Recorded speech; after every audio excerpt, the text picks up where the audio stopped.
otro episodio de la serie de Diseño sin Fronteras y seguimos, como en el episodio anterior, hablando del futuro. Sí, me tarda publicar los episodios porque me tomo su tiempo en encontrarles un buen compañero, otro episodio que les converse. De alguna manera trato de darles una narrativa a la serie y encontrar subtemas. Por eso este y el episodio anterior dialogan, o quizás es mi imaginación, no sé. De todas maneras, hay varias similitudes obvias. En los dos casos cuentan de un trabajo sobre el futuro hecho dentro de una empresa y trabajando más allá de las fronteras de donde están geográficamente ubicadas sus empresas. Ricardo ve muy claro el rol de las disciplinas de diseño en construir una visión de futuro deseable. Él es diseñador e ingeniero colombiano y estudió también un tiempo en Holanda. Ahora está en Colombia de nuevo, expandiendo su empresa por Latinoamérica y colaborando con diferentes organizaciones, y muestra cómo el diseño puede ser una herramienta de transformación social. Mi nombre es Mariana Salgado, esto es Diseño y Diáspora.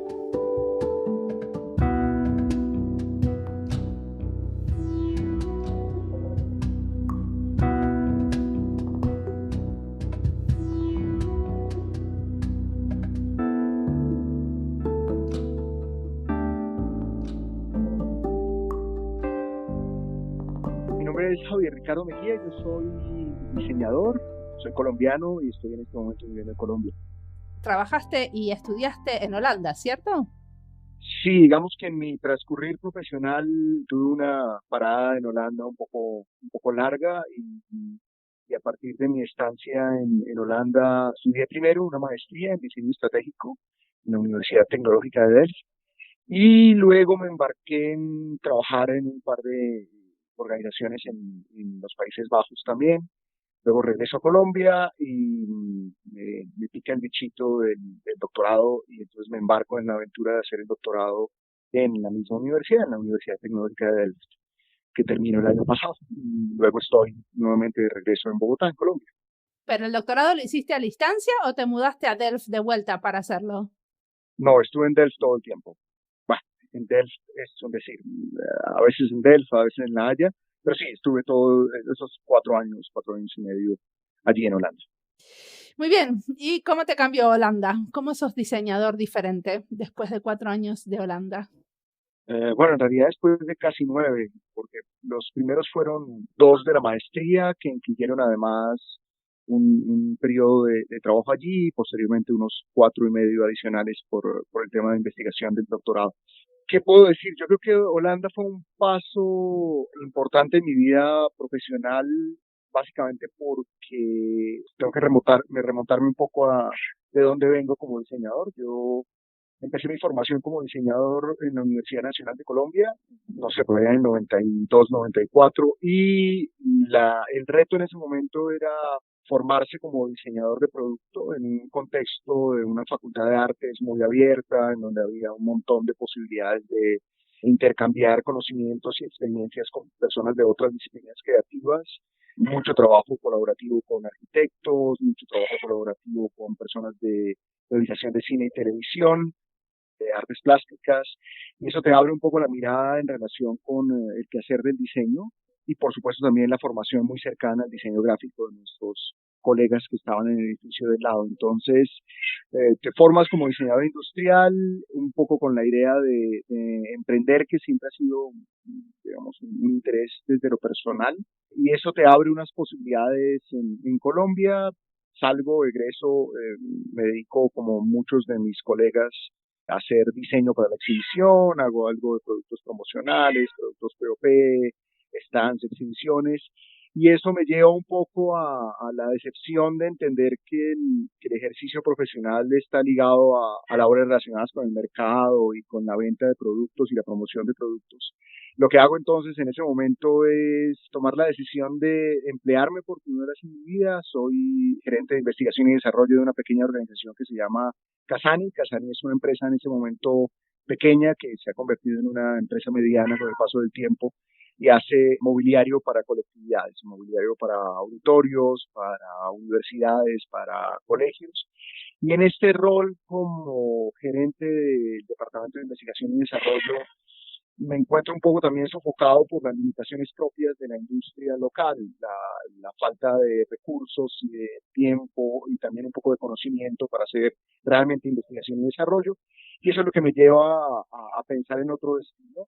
En principio pensé en la Universidad Tecnológica de Delft como un lugar en el que podía conciliar dos temas asociados con mi formación que siempre me causaron mucha preocupación. Y primero, yo soy de formación ingeniero industrial y adicionalmente a eso diseñador industrial. Y encontrar el balance entre estas dos disciplinas siempre me ha procurado muchísima preocupación porque entendía que había cosas que nos vinculaban, entendía que había relaciones entre una y otra, pero tomar esa distancia para realmente comprender cómo se conectaban ambas disciplinas me era difícil mientras estaba ejerciendo como gerente en esta organización. Tomo la decisión y me voy para Holanda a hacer mi maestría en principio, becado por la Comunidad Económica Europea, en una beca que en esa época se llamaba Alban. Y gracias a esa experiencia, digamos, tomo una posición más clara de cómo conjugar estas dos formas de pensamiento y estas dos formaciones que tenía en la cabeza. Y eso se consigue básicamente porque estaba en una facultad de ingeniería de diseño de producto, en donde, digamos, históricamente han lidiado con esas distancias entre la disciplina creativa y la disciplina técnica, digamos que me daba la oportunidad de repensarme como profesional y de entenderme como profesional. Entonces ese fue el primer cambio importante, entender, para contestar tu pregunta, esa fue la primera distancia que me permitió, o la primera diferencia que me dio haber pisado tierra holandesa, haberme formado como máster en la Universidad Tecnológica de Delft.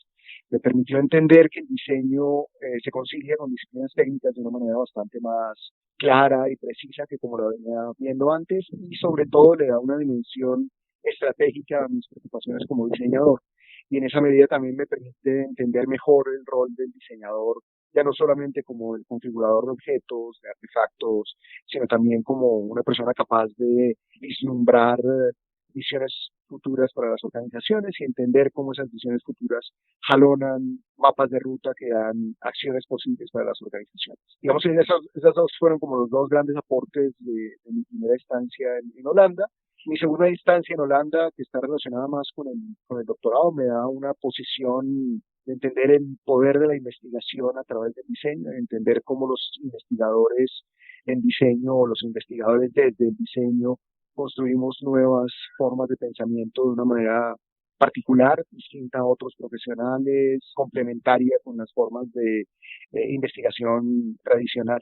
Entonces yo creo que ahí hay una mirada también muy distinta en términos de cómo hacerse mejor investigador y cómo hacerse mejor diseñador a través de un proceso riguroso de investigación como lo que significó en ese caso mi doctorado. ¿Y qué hiciste para tu doctorado? ¿Diseñaste algo?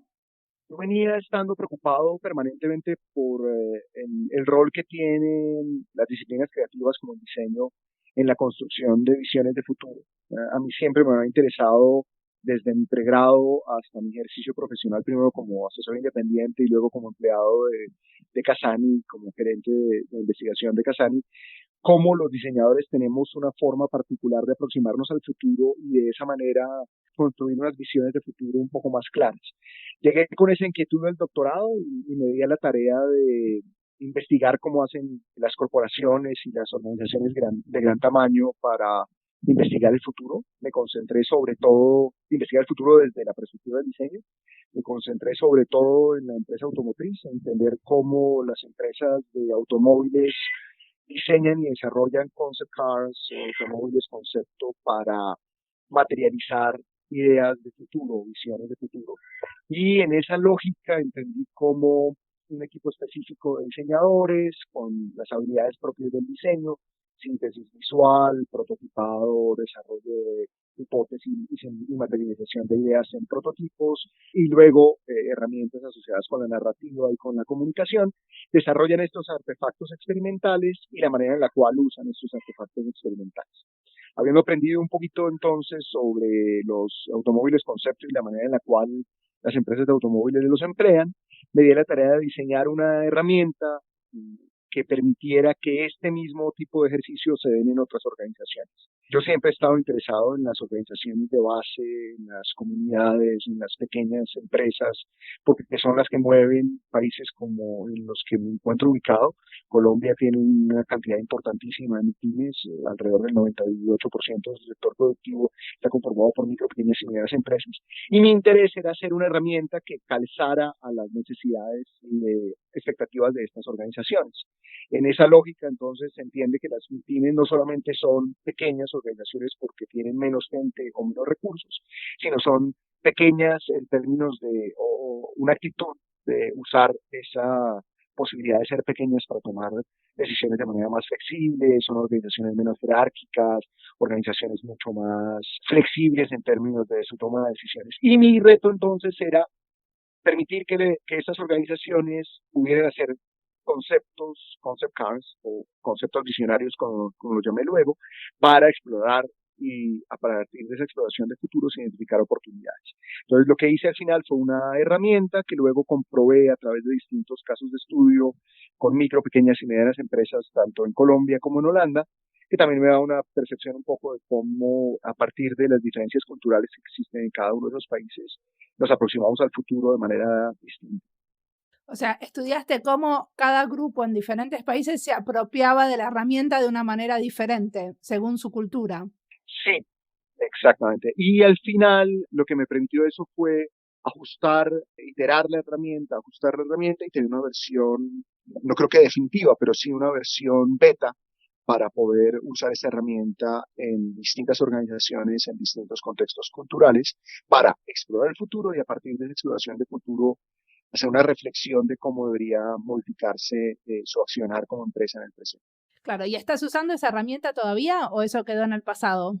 No, para nada. La herramienta me permitió, conjunto con mis asociados en este momento, ofrecer una línea de servicios dentro de nuestra compañía. Yo tenía claro que me interesaba el doctorado como una forma de construir conocimiento aplicable en el contexto en el que me muevo y luego poder tornar ese conocimiento en un valor agregado para una organización. En este caso, en el emprendimiento en el que me encuentro en este momento, estamos usando esta herramienta que se llama DIVE como una herramienta de exploración de futuros para distintos tipos de organizaciones. Y adicionalmente a eso, estoy ejerciendo una labor docente en donde también puedo compartir este tipo de reflexiones sobre diseño de futuros, diseño especulativo, diseño crítico en el contexto colombiano, en el contexto bogotano en particular.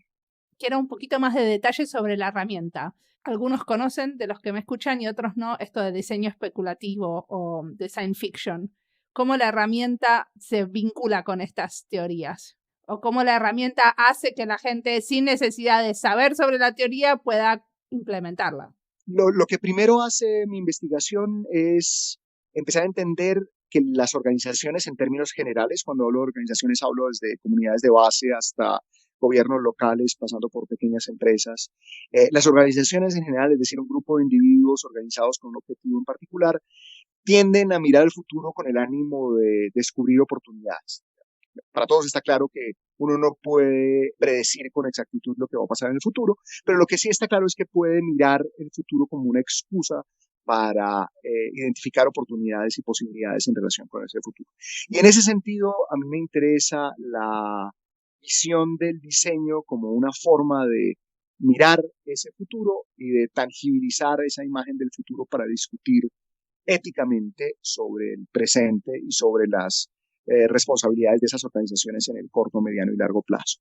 En esa lógica, yo entendí entonces que normalmente las organizaciones se valen de herramientas administrativas, tipo mapa de ruta estratégico, tipo escenarios futuros, para observar el futuro y mapear el recorrido entre el presente y el futuro.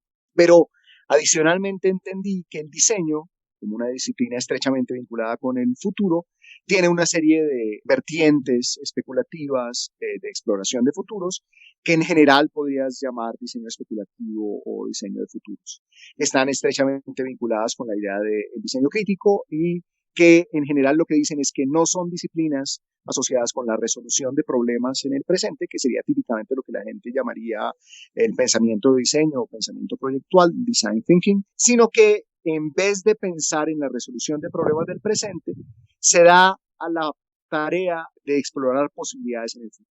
Y en esa lógica de explorar posibilidades en el futuro, me di cuenta que normalmente el diseño especulativo lo que hace es explorar el presente, extrapolar unas ideas del presente para construir unas imágenes de futuro y luego regresar y discutir críticamente esa visión de futuro.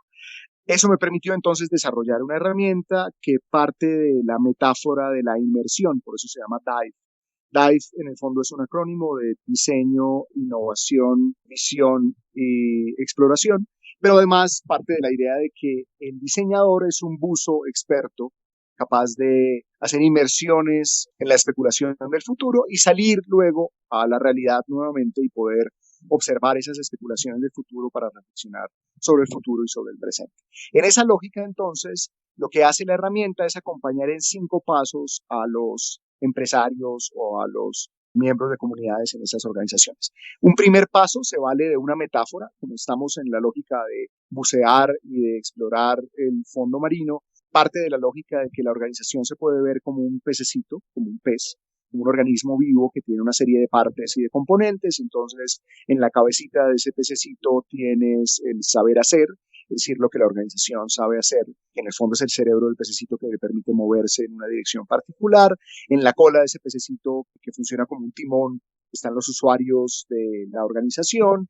En la espalda de la organización está la infraestructura de la misma. En la barriguita están los productos que esa organización desarrolla.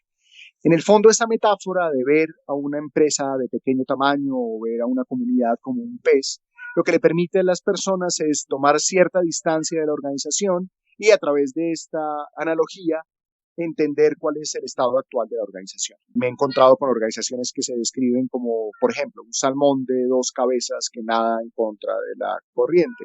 ¿Y por qué es un salmón de 2 cabezas? Porque en el momento histórico que está viviendo la organización, el padre, que es el fundador de la organización, le está entregando su legado a su hija, pero ambos tienen visiones de futuro completamente distintas en relación con la organización.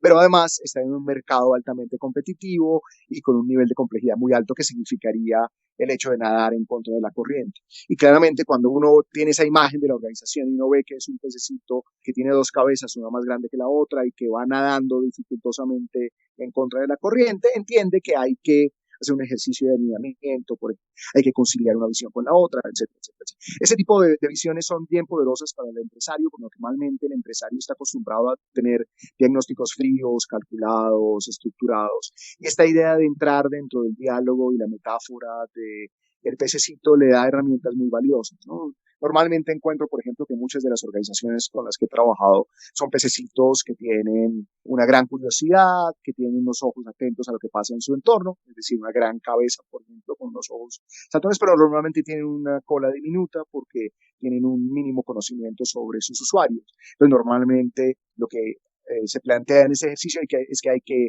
hacer ejercicios para que esa cola se desarrolle más y haya mayores conocimientos sobre los usuarios. En el fondo, la metáfora nos da una imagen de la situación actual de la organización. A mí, como diseñador, me da una visión muy rápida de una organización que no necesariamente conozco, y a ellos, como empresarios, les da una visión distinta de la organización y de lo que pasa en ella en el momento actual. Entendiendo esa lógica, entonces, en el segundo paso, si hemos entendido cómo está la organización en el hoy, lo que entendemos en el segundo paso es que la organización va en una dirección particular. Es decir, se va a mover durante los siguientes 5, 10 o 15 años hacia unas aguas que no conoce. Y en esa lógica, entonces, lo que hacemos en el segundo paso es comprender cómo van a ser esas aguas en el futuro. Es decir, cuáles son las corrientes, cuáles son las mareas, cuáles son las aguas tranquilas o las aguas turbulentas a las que se va a enfrentar. Técnicamente eso sería un análisis de las condiciones contextuales que van a moverse en el entorno económico, social, político, tecnológico. Y lo que nos da entonces eso es una cantidad de información, más que información, unos datos regados de cómo va a haber cambios demográficos en el futuro, va a haber cambios sociales, tecnológicos que van a afectar a esa organización. Es decir, que están de alguna manera conectados con el área de investigación o de exploración de ese proyecto, es decir, con el área en la que se mueve la organización. Conociendo entonces dónde está la organización y cómo va a cambiar el contexto en el que la organización se mueve durante los siguientes 5 o 10 años, nos damos a la tarea de construir una imagen de futuro, que es el paso número 3, una imagen de futuro que consiste fundamentalmente en tomar todos esos datos de los factores contextuales y, como si estuvieses armando un rompecabezas, construir una imagen probable, plausible, posible de el futuro a esos 5 o 10 años. Ese horizonte temporal se ha definido previamente y depende del tipo de organización y del sector económico en el que se encuentra esa organización. Entonces haces claramente una exploración a los 5 o 6 años y encuentras que el futuro posible al que se va a enfrentar la organización es un futuro con X y Y características. Lo que haces es una pequeña narrativa en donde explicas cómo podría ser el futuro que va a enfrentar la organización. Hasta allí, en el paso 1, 2 y 3, entiendes cómo está la empresa, qué va a cambiar en el contexto y cómo va a ser el futuro. Lo que estás haciendo es un ejercicio eminentemente descriptivo. Lo que estás haciendo es un ejercicio en el cual estás construyendo un escenario. Luego, en el paso número 4, haces una discusión con las personas de la organización para entender ya no solamente cuál es el futuro posible, sino entender cuál es el futuro preferible o deseable. Y ahí hay una discusión muy importante con relación al empresario y a su empresa, porque ahí hay una discusión de orden ético. Ahí se ponen sobre la mesa los intereses, tanto ambientales como sociales, como económicos que tiene la organización, si quisiéramos enmarcarlo en una lógica de triple balance o de desarrollo sostenible. Ahí es donde se dan las discusiones en relación sobre dónde estoy hoy y hacia dónde quisiera ir. Porque una cosa es que tengas una descripción del escenario futuro y cómo van a ser las cosas en el futuro, y otra cosa es que tomes partido como comunidad o como empresa para decir cómo quieres que sea el futuro y cómo tú le vas a apuntar a un futuro con X y Y características.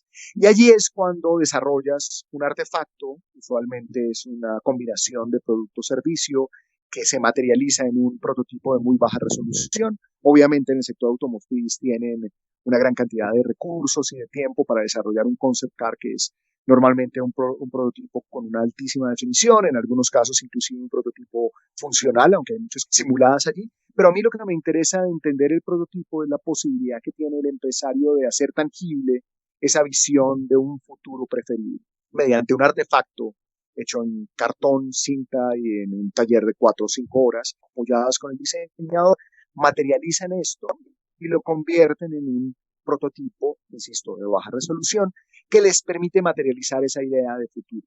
Y luego, a través de una técnica muy sencilla, construyen una narrativa que les permite filmar un video con su teléfono celular de manera muy sencilla y muy básica, en donde describen un poco ese escenario futuro y la forma en la que ese concepto visionario funge determinado rol en ese futuro preferible y deseable por parte de la organización.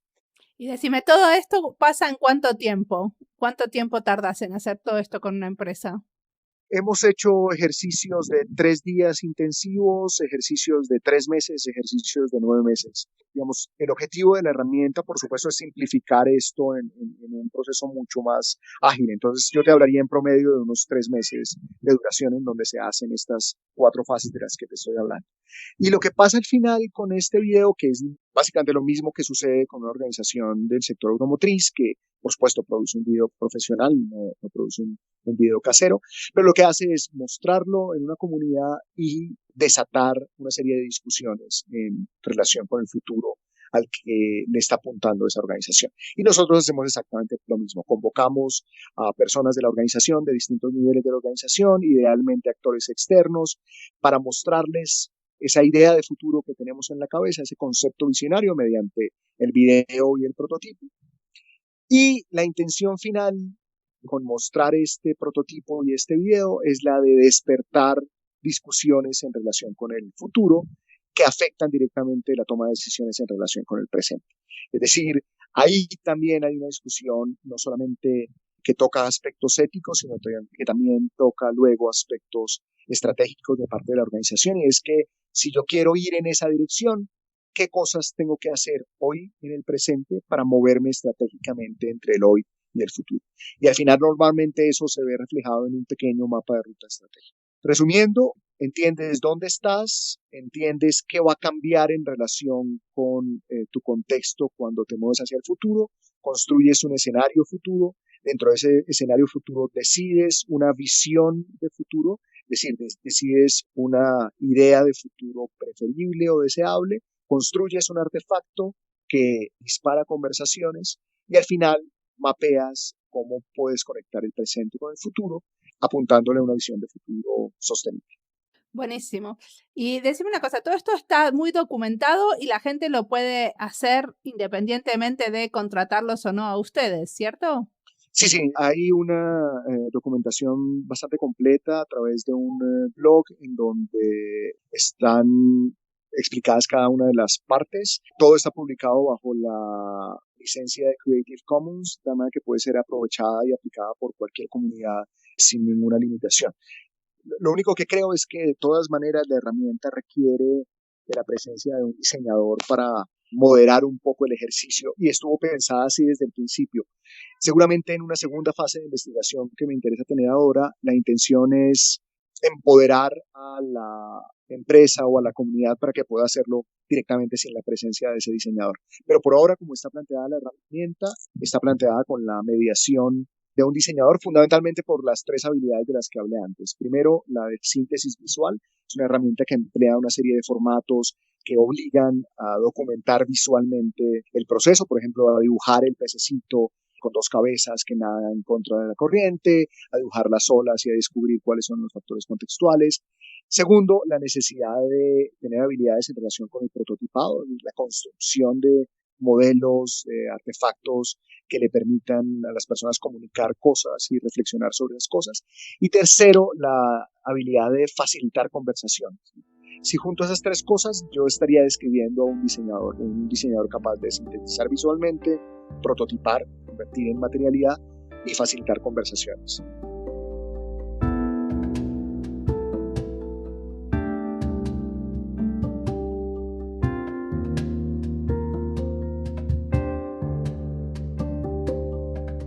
Hacer este podcast no tendría sentido si no fuera por la generosidad de la gente que entrevisto. Y Ricardo es uno de esos diseñadores muy generosos que no tiene problemas en contar con mucho detalle cómo usa las herramientas que diseñó. Me encantó cómo nos cuenta cómo usa la metáfora del pececito. Y él lo hace parecer tan simple que me da ganas enseguida de mirar en su sitio web y ver cómo le serviría a mi organización. Si a alguno de ustedes le pasa lo mismo, por favor cuéntenme cómo les fue con estas herramientas. Quiero saber si de verdad se inspiran o se basan en las cosas que se cuentan acá para informar su trabajo. De alguna manera estas herramientas de las que habla Ricardo son como una receta de cocina. Uno no la sigue nunca al pie de la letra, sino que la acomoda, le saca y le pone cosas para adaptarla. Y como no somos cocineros, si nos compramos un libro de recetas, tampoco somos diseñadores si nos compramos un libro de métodos y herramientas.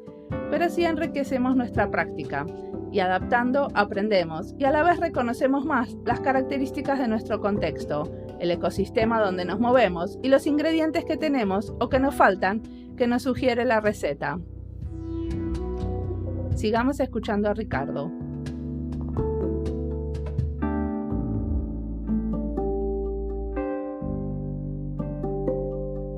Quería que cuentes un poquito de la empresa donde estás, porque es una empresa que tiene gente en varios lugares en el mundo, ¿cierto? Yo tomo la decisión de hacer el doctorado porque en ese momento estoy trabajando en el sector público. Yo fui asesor del ministro de Comercio, Industria y Turismo durante unos 3 años y medio acá en Colombia. Y eso recoge muchísimo de mis aprendizajes anteriores en la maestría en Holanda, mi trabajo en Holanda como diseñador. Y tiene que ver con cambiar la escala del ejercicio del diseño, ¿no? Ya no estoy preocupado por resolver técnicamente un artefacto, por ejemplo, una silla para un auditorio. No estoy interesado en hacerla más liviana, más eficiente, menos costosa de producir, etcétera, etcétera, etcétera, y además estéticamente más agradable, sino que estoy preocupado por entender el diseño como una herramienta de cambio social en un país con las condiciones y características que tiene Colombia. Mi paso por el ministerio fue muy importante para mí en mi vida profesional porque me abrió completamente el espectro de posibilidades de lo que ofrece el diseño. Me hizo ver el diseño desde una perspectiva global, me hizo entender parcialmente un país tan complejo como Colombia, no solamente concentrarme en Bogotá como la ciudad capital, sino entender las necesidades de otras regiones del país. Sí, me abrió completamente la mirada desde lo personal y desde lo profesional. Y ahí empezó a surgir en mí, digamos, la necesidad de elevar mi conocimiento y mi habilidad como diseñador para enfrentarme a retos cada vez más complejos.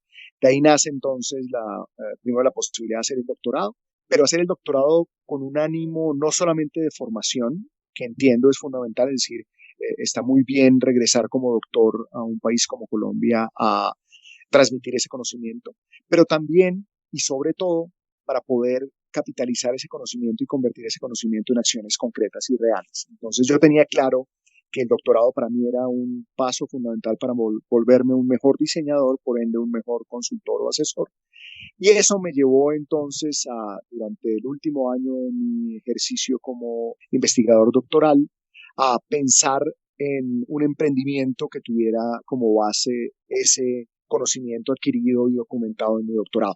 Entonces me doy la tarea de pensar cómo sería ese emprendimiento. Yo ya había hecho en mi vida antes un par de emprendimientos muy locales, muy instrumentales, muy relacionados con el diseño para la configuración, con el diseño para la resolución de problemas, pero en este caso estaba pensando en un tipo de emprendimiento más asociado con el diseño estratégico y la forma de que el diseño estratégico pudiera cambiar las organizaciones, tanto públicas como privadas.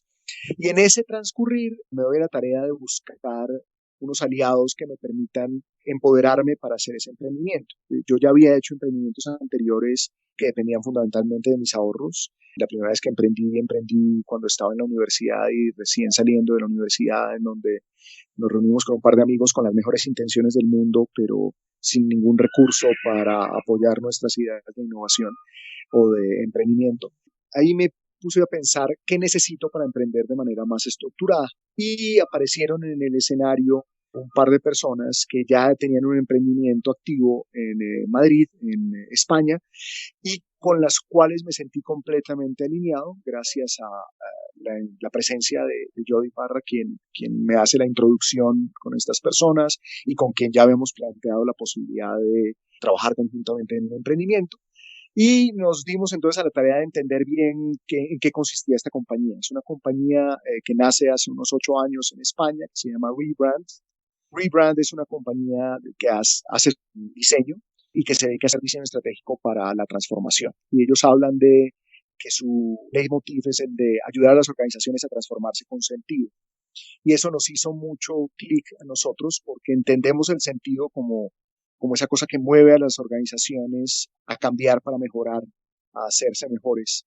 Y hacerse mejores está completamente alineado con esa lógica del diseño para la sostenibilidad, del diseño crítico o del diseño especulativo para encontrar un mundo mejor, para identificar oportunidades para que las organizaciones y las personas vivamos de forma más equilibrada entre nosotros, en la naturaleza y contemplado, por supuesto, factores económicos también. Entonces, digamos, había una alineación en términos de lo que la compañía buscaba y la presencia de estos dos nuevos socios, yo y la mía, lo que aportaba era, primero, en la metodología que yo había desarrollado en mi proyecto doctoral y segundo, en nuestra presencia en Latinoamérica. Como lo dije en un principio, esta organización era una organización que estaba centrada principalmente en Madrid, en España, y que giraba en torno a clientes que estaban o en España o en Portugal y algunos pequeños experimentos que habían adelantado en Latinoamérica. Nuestro interés como socios, yo y mío, era los de ajustar la propuesta de valor para que en el contexto latinoamericano tuviese sentido, encontrar eco en las necesidades y características del mercado latinoamericano y concentrarnos entonces en hacer una propuesta de valor de rebrand que se ajustara a esas necesidades específicas. Nosotros tenemos operación en este momento en dos lugares en Latinoamérica. Uno es Lima, en Perú. En Lima tenemos presencia hace unos 3 años. Y mi presencia acá en Bogotá, que iba a ser una presencia conjunta entre Jody y yo, pero al final Jody regresó a España. Mi presencia en Colombia, que se da desde el año pasado cuando yo termino mi proyecto doctoral y me radico acá en Bogotá nuevamente. Entonces, nuestro primer trabajo fue el de ajustar una propuesta de valor para que fuese coherente con el contexto latinoamericano. Cuando digo latinoamericano suena un poco pretencioso, entonces prefiero decir peruano y colombiano, que es donde tenemos actividad, pero luego empezaron a surgir oportunidades en Panamá y en Chile y nos permitieron entender de forma muy general que hay una serie de factores comunes entre estos países que nos unen en términos de, por lo menos lo que nosotros consideramos puede suceder con el diseño en Latinoamérica o puede suceder con el diseño en Perú, Panamá, Chile y Colombia, que son los lugares en donde tenemos en este momento operación. Por supuesto, eso significa un reto enorme, significa un reto gigantesco en términos de tener 3 equipos deslocalizados, uno en Perú, uno en Bogotá y uno en Madrid, que aunque hablamos el mismo idioma, hablamos de cosas distintas y de maneras distintas, no solamente en lo coloquial del lenguaje, sino también en el enfoque que tenemos de diseño. Tenemos formaciones distintas como diseñadores, muy complementarias, muy enfocadas a sobre todo diseño estratégico, algo parcialmente de diseño de servicios, y entender cómo estas ofertas de valor desde el diseño estratégico y desde el diseño de servicios nos permiten apoyar a organizaciones. En principio, nuestro mercado se deriva mucho de lo que se venía haciendo en España, que es un mercado de empresas privadas, casi todas ellas medianas o grandes, y hemos replicado ese mismo ejercicio acá en Latinoamérica, pero queremos migrar lo más rápido posible al sector público o al sector parapúblico, como lo llaman algunas personas. El sector público en alianza con gobiernos locales o nacionales, en la medida en la que yo tenemos experiencia trabajando con el gobierno colombiano en distintos escenarios, pero básicamente con el gobierno a nivel nacional. Y entendemos que ahí hay un nivel de impacto muy importante y queremos y creemos que podemos hacer una labor importante para ayudar al gobierno nacional a transformarse, a innovar con sentido.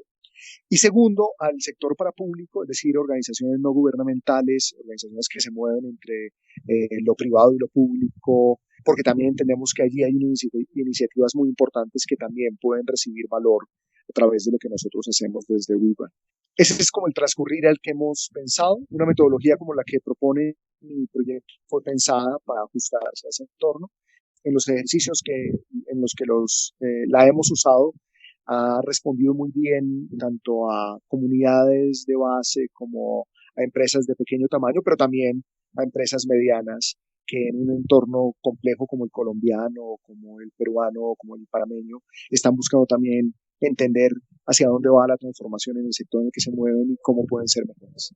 Muy bien, una cosa que me llamó muchísimo la atención es que esta empresa que tienen ustedes pertenece a SANAS, que es una asociación empresarial para el desarrollo social.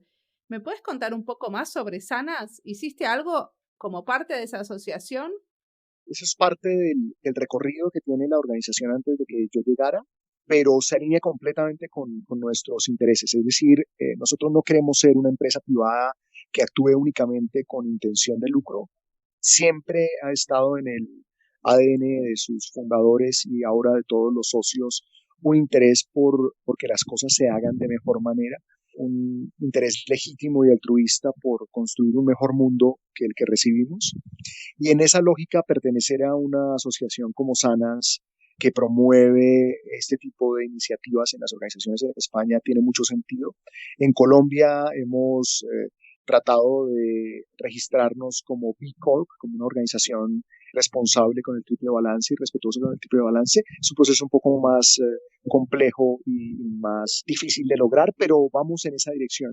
Digamos, creo que los 4 socios y las personas que trabajan con nosotros, si hay algo en lo que estamos completamente convencidos, es que el diseño puede ser un motor para el cambio, para que la sociedad sea una sociedad más justa, más respetuosa con el medio ambiente y que podamos garantizarle una vida digna a las personas que vienen detrás de nosotros. Y con ese motor se mueve la organización. Por supuesto, también debe ser una organización que genere algún tipo de utilidad y que permita sobrevivir en un entorno de un mercado, pero queremos tratar de dar ese paso más, entender que nuestras convicciones sobre cómo debería ser el mundo, cómo podría ser un mundo mejor y cómo desde el diseño podemos ayudar a que ese mundo sea mejor, son las que nos mueven en dirección de lo que queremos como organización. Entonces, ¿qué te imaginas haciendo? ¿Qué soñás con hacer que todavía no pudiste hacer en unos años? Yo creo que estamos haciendo en este momento una cosa importante y es hablarle al oído izquierdo a las personas que toman decisiones en grandes organizaciones y hablarle al oído izquierdo con alguna mediana posición de poder. Lo que significa es tocar los puntos críticos con las organizaciones con las que estamos trabajando en este momento. Para ponerte un ejemplo, estamos trabajando con el sector banca, hemos hecho por lo menos 2 proyectos, en este caso 3 proyectos grandes en Panamá con un banco local, Banesco. y la posibilidad de sentarte con los vicepresidentes y el CEO de un banco de este tamaño y hablar de facilitar discusiones éticas en relación con el compromiso que tiene la organización, no solamente como responsabilidad social corporativa, sino real en el crecimiento de sus colaboradores, en el cambio que está sufriendo la banca para dejar de entender la banca como ese grupo de personas que se aprovechan de otros para recibir lucros, sino entender cómo pueden apoyar la vida financiera y el crecimiento de la vida financiera de las personas. Ponerlos a pensar en un banco, en un mundo sin banca, ponerlos a pensar en un banco, en un mundo donde las economías colaborativas, en donde nuevas monedas empiezan a hacer que las personas piensen de forma distinta en relación con sus finanzas. Es un reto bien importante y creemos es un reto que afecta positivamente a esas organizaciones y que las alinea. Ese es el tipo de diálogos que estamos teniendo en este momento. Mi idea de futuro es seguir sosteniendo estos diálogos, pero ampliar el repertorio de personas que escuchan estos diálogos.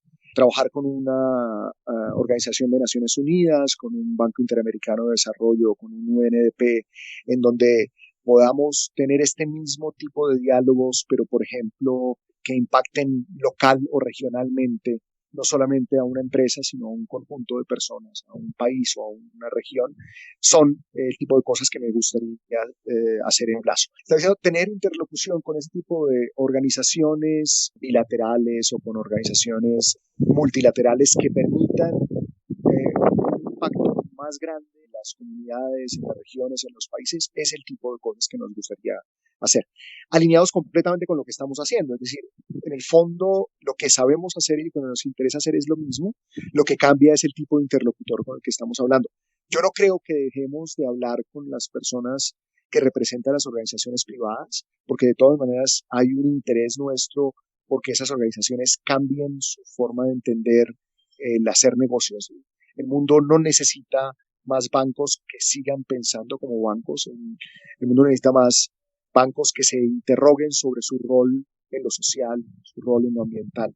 Y ese es un papel muy importante, pero también poder hablar con regiones, gobiernos nacionales o locales, instituciones tipo cámaras de comercio, organizaciones no gubernamentales tipo CELAC o Banco Interamericano de Desarrollo, que nos permitan tener diálogos a otra escala y con otros interlocutores sería un deseable por parte nuestra que estamos buscando y que ojalá podamos conseguir en el mediano plazo. Genial. ¿Y qué te inspira en este momento? ¿Qué cosas escuchaste, leíste o viste que querés recomendarle a otros, a nuestra audiencia? Me inspira sentir que el diseño puede hacer el cambio. Me inspira sentir que los diseñadores pasamos de un rol cosmético a un rol trascendental en un cambio necesario que viven las empresas, que viven las personas, las empresas, las comunidades, los gobiernos, las regiones. Me inspira ver acciones de diseño tipo What Design Can Do, tipo Design for Sustainability, tipo Ninke Trump o Mancini, que son capaces de decirle al mundo que el diseño puede desligarse del mundo del mercado y que puede proponer cambios de verdad. Me inspira un Fiona Ravi que se atreven a criticar la forma en la que el mundo está haciendo las cosas, la forma en la que nos estamos relacionando con la tecnología y soñar un mundo mejor. Me inspira un Auger que propone en el diseño especulativo nuevas formas de entender la forma en la que nos relacionamos con nuestras mascotas, pero también la forma en la que nos relacionamos con los artefactos y los robots que están allí. Es decir, las personas que están detrás de una compañía tipo Superflux o The Near Future Lab, que son capaces de proponerle al mundo visiones alternativas, posibles, probables, pero sobre todo deseables. Genial. Hablando de las mascotas, aparte de escuchar gatos y perros, ¿yo escuché un caballo o me lo imaginé? Cuando tomamos la decisión mi esposa, mi hija y yo de venirnos para la montaña, que fue hace ya como 5 años, pero bueno, luego se nos atravesó Holanda en la mitad, entonces nos tuvimos que ir. En ese momento, en la alcaldía de Bogotá estaban haciendo un programa en donde estaban recogiendo, nosotros teníamos en la calle muchas personas que usaban a los caballitos para recoger y reciclar basura. Entonces estas personas tenían unas zorritas que eran jaladas por caballitos y recorrían toda la ciudad de norte a sur, oriente a occidente, recogiendo reciclaje. Y el gobierno de ese momento tomó la decisión de reemplazar esos animalitos y darles a estas personas unos vehículos eléctricos o de ofrecerles un dinero para que pudieran poner en adopción a estos caballitos. En ese momento, nosotros tomamos la decisión de adoptar a una yegua que se llama Melide. Melide llegó a nuestras vidas hace unos 6 añitos. Estaba muy maltratadita porque la habían sometido a un tratamiento, a una manutención muy complicada, porque eran personas a las que les interesaba sacar provecho del animalito. Entonces era una yeguita que estaba en condiciones muy precarias y muy difíciles, tenía miedo de los seres humanos. La recibimos nosotros en la casita con el ánimo de darle una casa para descansar. Le ofrecimos el espacio que tenemos acá de campo, que es un espacio pequeño, y la señorita se adaptó muy rápidamente, nos cogió mucho cariño a nosotros y ahora está felizmente descansando. Ya lleva unos añitos descansando de su duro trabajo que tuvo en su vida anterior, con una sorpresa muy bonita, y es que cuando regresamos de Holanda, la persona que la tenía bajo el cuidado, una persona a la que nosotros la encomendamos y le pagábamos para que la cuidara, nos dio la sorpresa de que Melide había tenido un potrico que se llama Brujo, porque nació el 31 de octubre hace 2 años. Entonces vivimos felizmente con Melide y con Brujo. Realmente ellos no viven exactamente en el espacio en el que estamos nosotros, porque no tenemos suficientes pastos para ellos, pero ahora casualmente están acá en el lote en el que vivimos. Entonces somos una familia bastante diversa: 2 caballitos, una yegua y un potro, 2 gaticos, uno de ellos recogido también de la calle, y 4 perritos, 3 de ellos recogidos de la calle, porque acá nos traen muchísimos perritos y los abandonan en la vereda en la que vivimos nosotros. Pero las personas, no sé, no tienen forma de tenerlos, se aburren con ellos, no tienen idea, y vienen y nos lo dejan acá en la vereda. Entonces, entre los vecinos nos apañamos para tenerlo. Nosotros ya llegamos con uno hace un año y medio, y ya vamos en 4, porque los otros 3 han venido apareciendo y los hemos venido adoptando. Buenísimo. Bueno, te agradezco muchísimo la charla, estuvo buenísima, aprendí mucho. Mariana, un gusto, muchísimas gracias a ti, que estés muy bien.